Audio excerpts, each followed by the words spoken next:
Welcome to Start to Finish Motherhood, a podcast for those thinking or already single mothers by choice, just looking for practical advice for navigating life's relationships. When you decide to have children on your own, it doesn't mean that you're completely alone. I'm Aisha Jenkins, and I'm partnering with you every step of your journey. As a single mother by choice, I think that there's sometimes an assumption that we don't like men, we don't have men in our spaces, or we don't have male friends, or you're single for a reason and you should date everybody that's in your orbit. I have a real loving place in my heart for the men that I consider friends, that I respect implicitly and would allow and trust them around my kids. When I was sitting down and reflecting and envisioning on the podcast and the episodes that I wanted to do, you actually came to mind. So just for context, I'm open at work about being a single mother by choice. For those who are closest to me, I explain to them what that means. And anyone who's had the pleasure of speaking to me after hours, they know that my kids are always around. The kids will pop in and say hi. Then I'll tell little parenting anecdotes about my kids. And as I recount those stories, I am always reminded of what a cool ass dude you are, and that you can just flex in and out right along with me, because I will flex from, yes, I need to do these reports, project management, what we're doing with North Star. And then, oh, Camille, she just went into the refrigerator and she got her own food, and then get back into, okay, what are we doing for Black History Month? And you have the uncanny ability to just laugh and flex with me.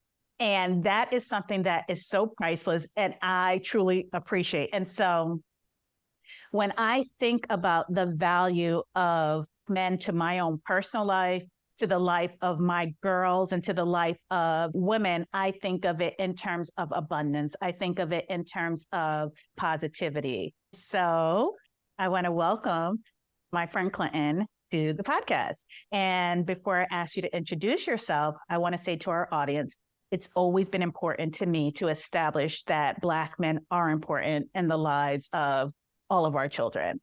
And so, Clinton, please introduce yourself. Hey, first of all, I deeply appreciate that introduction. Introduction is like the simplest way I can describe it, because that's fundamentally what it was. But likewise, I value our friendship, and I'm happy to know that you value it as well.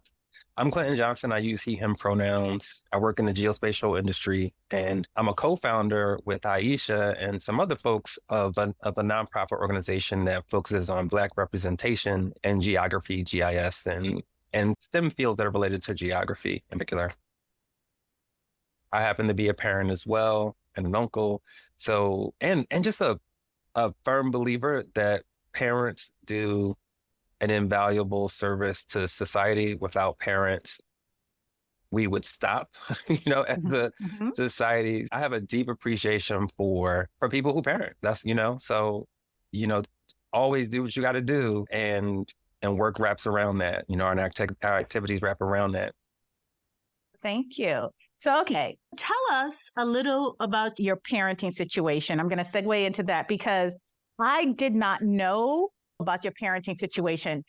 It unfolded with our friendship, and it unfolded in a rather interesting way. Like, if I could cover your face, you would be one of my girlfriends or one of my sisters, just recounting the same stories. And I'm just like, I became a parent when I was 20, and coming into being a parent, I had the influence of my grandmother, my mother, as parents, as mothers in particular, and as people who cared about all the kids, everybody's kids. If they were in visual scope or range, they were a concern of those people in my life. So when I'm around kids, I'm paying attention to the kids more than I'm paying attention to anything else that might be going on with adults. So when I became a parent, my life adjusted to being a parent, and that included just embracing all the things that it means to be attentive and aware of what's going on with children, yours or other people's, and trying to be respectful and mindful to model behaviors that,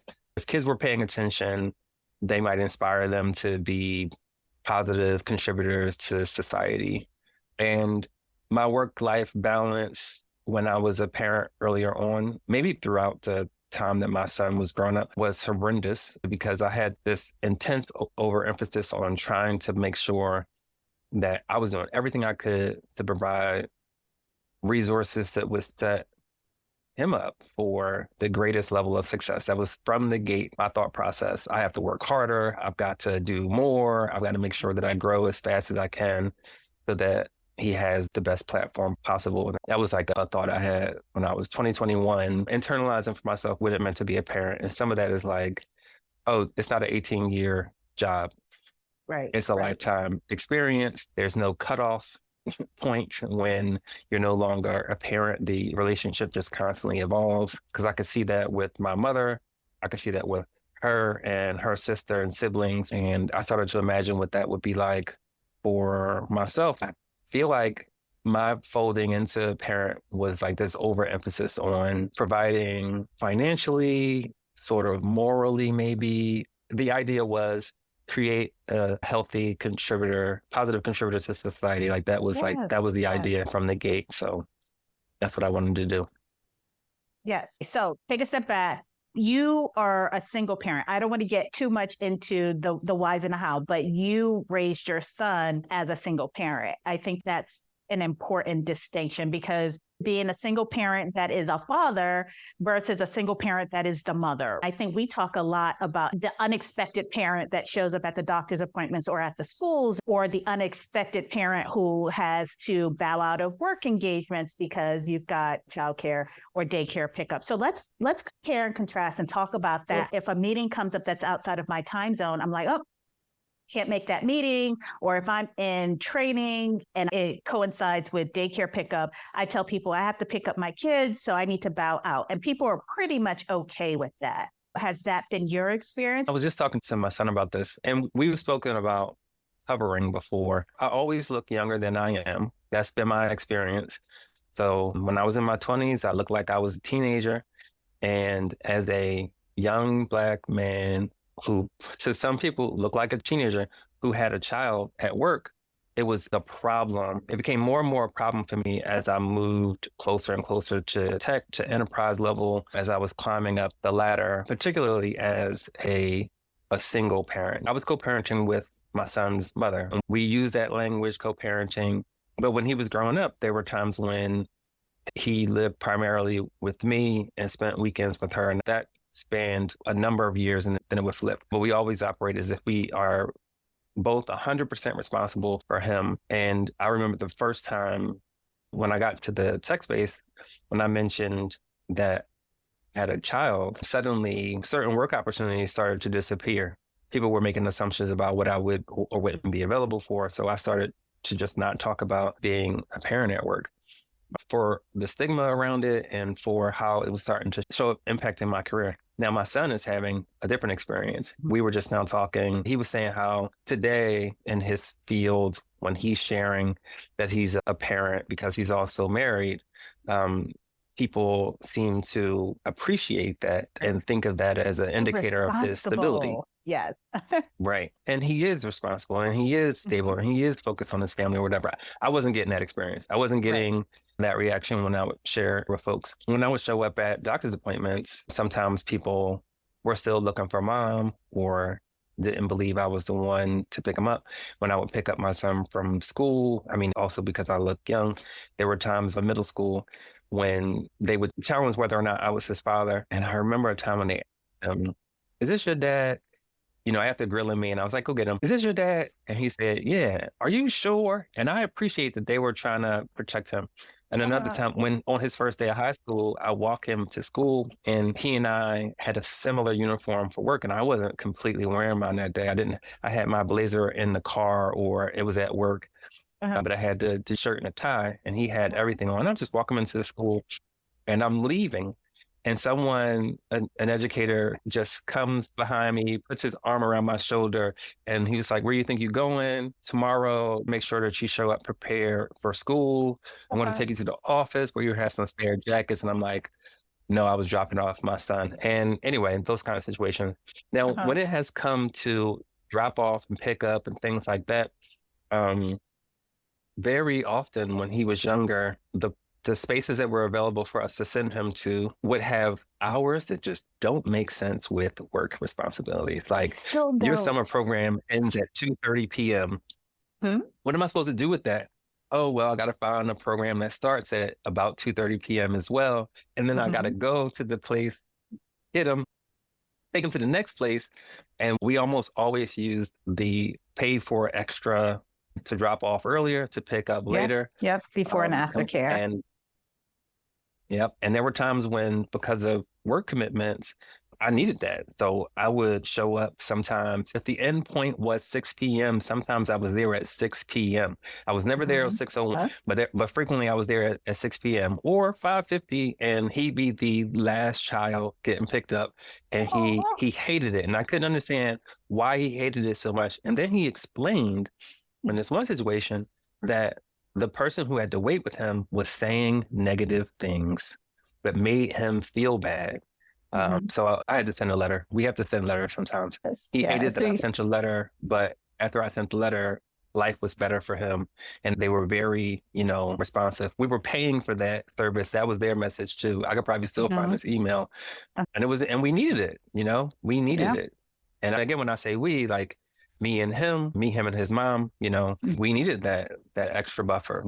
Being a single parent, even when you're co-parenting, this is what I had to accept. It's still challenging because for that period, for that day, for that week, for that whatever that period of time is, it's all on you, and you can't expect that someone else is going to be there, going to be able to pick up.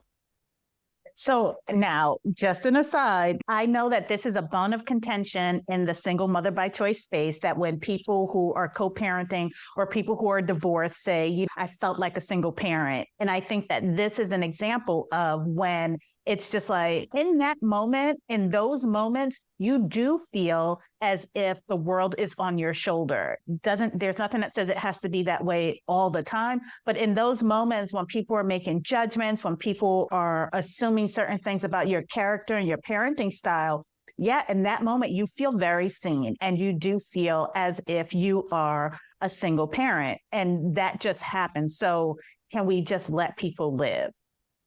We have more in common than the things that separate us. So you had your kids, you had your son when you were in your 20s. I obviously had my kid when I was like closer to 40. So almost a 20-year difference, and things have still not changed. There's still the hours for school are not conducive to parents who work.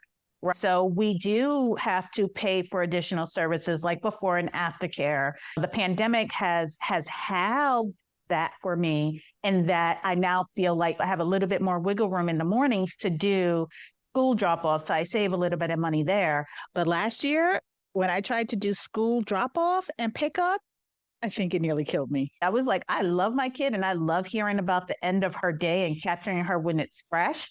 But that interruption to my workday meant I needed to make up hours in the evening, and it was just a lot. But I did it.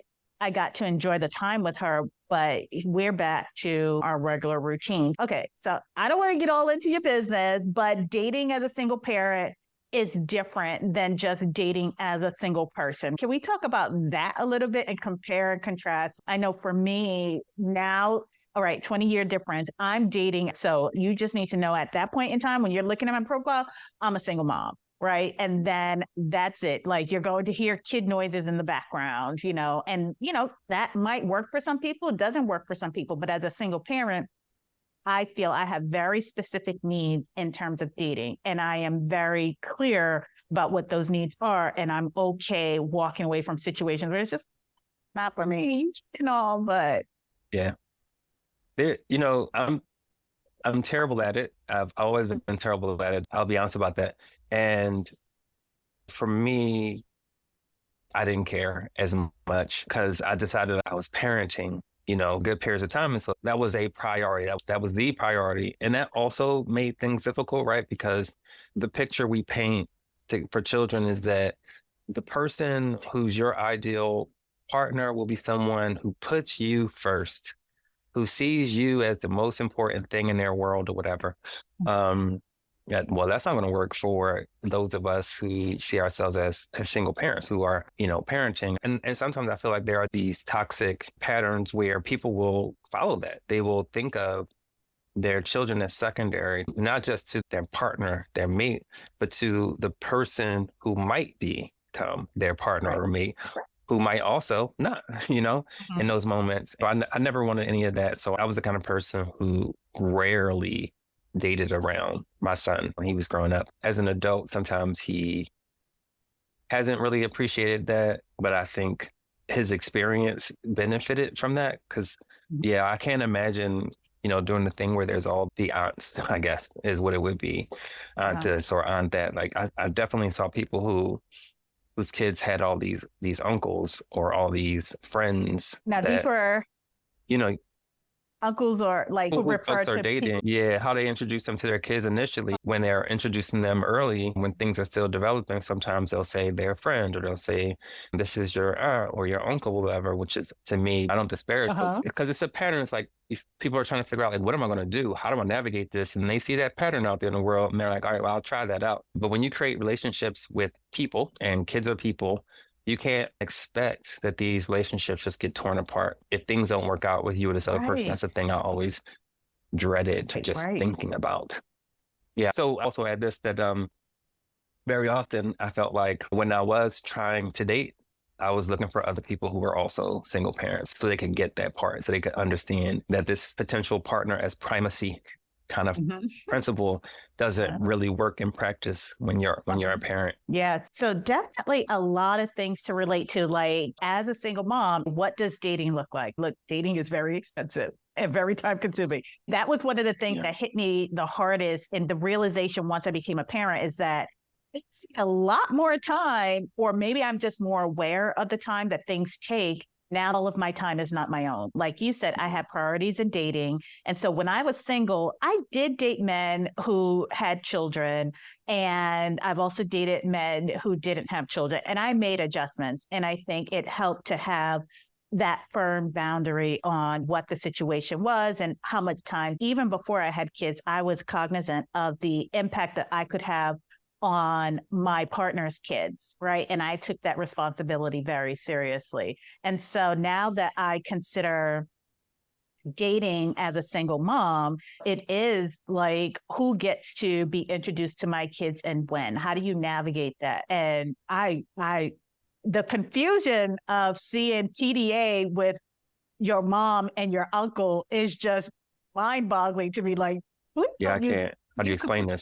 Right. Like that's that trips somebody out. And it's just, but it also makes you look a bit like a liar. And I don't want my kids to perceive me as lying or incestuous with Uncle Joe. So, so for me, but also having had enough time and space, I'm not trying to both parent and date, right? So my priorities are similar to yours. Like I am in a parenting workspace. Dating is the icing on the cake if I have time and if I feel up to it. I let that be known, and that gets mixed reviews from people. But I think being clear on what you're looking for, being clear on what the relationship is and what it isn't, and then look, you're never going to beat my kids. And it's just like, what do you mean? I dated a guy who once was like, what role will I play in the lives of your children? None right now that's relevant. So, and it was just like, so for some people who are looking for that type of stability, who are just like, this is the role that I have to have. And if I'm going to date a person with kids, that doesn't work for me because I'm also of the mindset, we'll come together and then we'll decide. But it can't be preconceived because you don't know me, I don't know you, and you don't know my kids. So so dating is always interesting. Yeah, when you said you tell people that to whatever degree it's optional, that they don't get to meet your kids, do they always believe you? And if not, do they somehow get shocked later on that it hasn't happened or that it hasn't happened yet, but even though you've already told them? I for sure had those experiences. I think some of it is those ideas that are barriers for us in the world, those ideas that relationships look a certain way, start to set expectations for folks early. So whether they mean well or they're being clumsy or whatever, those preconceived notions that they may have about what their role is going to be or should be or how they want it to look, don't work unless you somehow also share those same ideas. But even what you're looking for, and I'm okay walking away from situations where it's just not for me. Like many will assume you're a single mother, right? They somehow missed the by choice part. Like, I went to a doctor. I looked through a sperm bank catalog, right? I dropped all this money. It was intentional. But they'll be like, oh, you're looking for a dad, right? A husband, you're looking for a father for your kids. And I'm just like, no. Like, if I wanted that, I would have done it in the situation that I was in. So I intentionally went this path because that ship had sailed. But to answer your question, like, how is it usually received? I have had people who are just like, oh, that works for me, or it doesn't work for me. But I don't think I've had a dating situation that lasted longer than 6-7 months as a single mom by choice, where it ever got to the point where they were like, hey, when am I going to meet your kids or something like that? It was just pretty much compartmentalized. So for me, I haven't gotten a lot of that. I have had people that are in different places and they're like, no, I could do this. But the questions you're asking, the amount of time that you want, it's just like, can you drop everything after work and go to like an orchestra? And I'm just like, what part of I need to know in advance and line up childcare does not compute, right? And so then there's a lot of adulting that happens when you're a single parent, because regardless of how I like you, this type of pressure, I don't need, right? And it's just like, you handle it all. I enjoy the time we spend together, but I could do without this pressure. And so then you end up having to be like, sorry, but not sorry.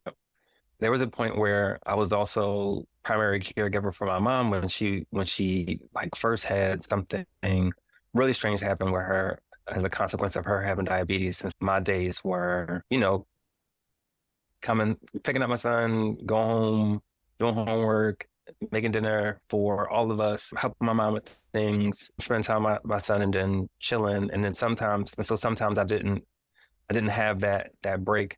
And I was seeing and we really enjoyed each other's time and everything. But she didn't believe me the times when I would say either, no, I can't make it because I gotta do something for my son, or no, I can't make it, gotta do something for my mom. Just thought I was lying.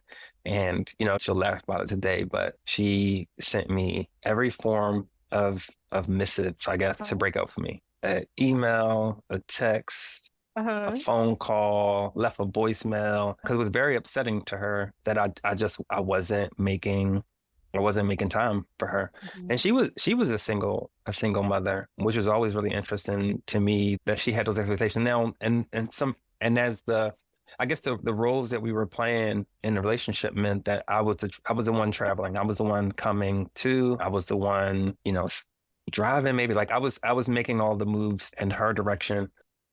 And she met her child day one.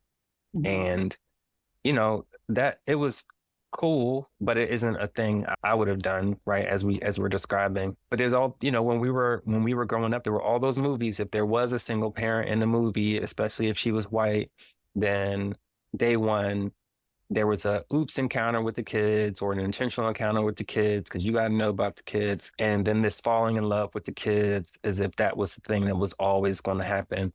Never any awkward encounters with the kids, because that would be traumatizing to see on screen. Uh-huh. But it would also be informative to see on screen. So yeah, anyway, it was a struggle. All right. So shift gears. So the moment that I really clued in that you were that parent that could be a parent mentor for me was last year, when I was going through a lot of issues with the school. And so I will typically say, when you are envisioning your life as a single parent, because I did envision my life as a single parent, you don't fully anticipate what it means to go from the frying pan to the fire when your kids enter school, right? You are no longer in control of their environment. They go to the school door, it closes behind them, and you're looking through the window like, I wonder what their day is like. And then you get filtered information. So going from your kids leaving home to going into school is like frying pan to the fire. So I had to lean a lot on being a Black person navigating white spaces. It's a lot of messaging, microaggressions that happen, and gaslighting. It's just like, did what happened really just happen? Am I misperceiving? So this issue that I had with my school was that they were like, your child's behavior is not developmentally appropriate, and we need to get some intervention. There's a learning disability or something that's going on there. So it was really gratifying and nurturing for me to have other parents who have been there and also with a bit of knowledge on how to navigate these situations. So Clinton, have things stayed the same or have they changed over time? I had experiences as a child along those lines that informed how I handled things with my son and the choices that we made for schools. So for his elementary and middle school experience, he went to a predominantly Black school where we got really lucky. And it wasn't just that it was predominantly Black. It wasn't even just that they had this great focus on nurturing Black children. There were a couple of teachers that he had who themselves coached me and his mom whenever they had an opportunity on those kinds of things that we might encounter. So whenever they would happen, we weren't shocked because we had sort of been prepared by these two other parent mentors that we had who happened to be his teachers. And so we could navigate them differently. And then, so when those things would happen, like we had language around how to message. We had books back in the day that we've been looking at, very often written by Black teachers who were parents who've gone through these same experiences. So no, these things have not changed. And I found that the wider the spaces that he got into, the more likely that these things would happen, even though he's getting older. So also, helping to finding ways to carefully prepare your children to navigate that stuff as well as is hard because they're like the first line of defense. My mentality is to get everybody on team Khalil, team, whatever your kid's name is. Yeah. And as team members, we all have a role to play. So don't shift everything on to me. I'm not going to try to shift everything onto you, but those things that you're supposed to do, I'm going to challenge you on. Right. I remember times when teachers would say things like, oh, he's not paying attention. His attention is drifting, when I'm doing the lesson. So when I would ask a question like, so what did he say was happening when you asked him about it? Sometimes it was clear that they did not ask. They had already made some assumption that that's how he's going to be, likely because he's Black, possibly also because he's specifically a Black boy, given what the studies are showing around certain kinds of situations. Black girls have similar but also different things that they're going through. So weeding out those kind of biases, making sure that they are doing their jobs is important. So I always told my son and every kid that I encounter who I feel like I can talk to about this, the teachers have a job to do. The people at the school, they have roles to play, they have jobs to do, and it's not all on you. You have a job to do as well, but it's not all on you. We have a job to do as parents. Your parents have roles to play too, but honestly, in the education system, I put more of the burden on the trained educators than I would on the parents who became parents, and like are doing their best and reading what they read and spending time doing what they do, but largely relying on an education system with qualified professionals to help to educate their kids, Yeah, it hasn't changed, and you have to constantly be careful and wary and navigate things with that frame of race and gender always. Yes. People will always try to put your kids into a bucket. Through that lens. Yeah. And I will tell you, I had to become a fierce advocate, and it took all of my professional training to go in there. And I hate this, that I had to go in there so that I didn't get irate and show how frustrated I actually felt because of the racial bias lens that they view us with. But it's just like, okay, how do I hold you accountable using language that you use? Like they gave me a book and I was just like, okay, I read that book. Have you read that book? Because according to that book, this is where she's at. And it's just like, similar to you, I got this complaint, but it's like, you couldn't listen to a 6-year-old or ask a question because she could potentially be right. And so now you're caught up in this ego, this push and pull, this tug of war with a 7-year-old because you were wrong and you wanted to double down on being wrong, right? And so it's these interactions that it's like, it is about the adult in the situation and how do you get around that? And so I had to advocate fiercely. Like the counselor was like, oh, I set up a meeting with the principal, we can go talk. the principal is Black. I was just like, yeah, I don't need you. I would like to talk to the principal on my own, because I needed to get to the level of her Blackness to say, this happens, and hold her accountable. Like, so what is your plan for the teachers so that this doesn't happen again? So I really think that we are not done with this conversation. So we are going to have a part 2. We're going to come back next week and finish up the conversation with Clinton.